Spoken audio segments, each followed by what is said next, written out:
Pinusuan ng marami ang pharmacist sa Baguio na na-videohang nagsa-sign language para mas maunawaan ang isang pasyente.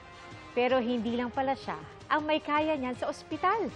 Nakatuto si Ian Cruz.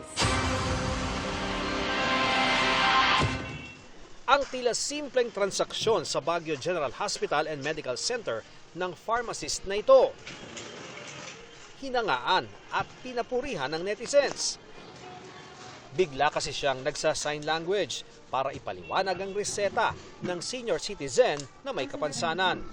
Natunto namin ang 27 anyos na pharmacist sa video. Kwento ni Cassandra Camille Carbonel, talagang sinanay pala siya at ang mga kasama ng English Sign Language o ESL nitong Mayo. Saksi raw siya sa kung paanong noon hirap na hirap ang mga deaf sa pakikipagtransaksyon sa ospital. Dati sir, talaga makipilitan tayo magpasahan ng papel with the patient.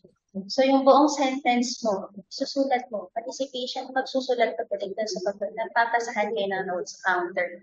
May pagkakataon pa ngang tila dumalang ang mga may kapansanan na nakikipagtransaksyon sa ospital.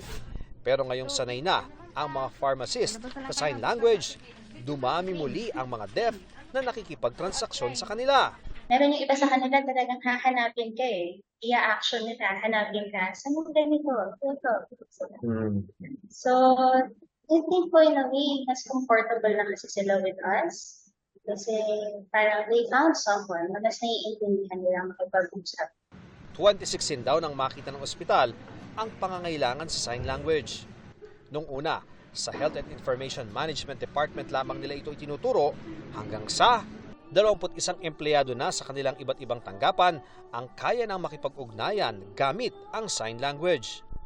Naging successful po siya.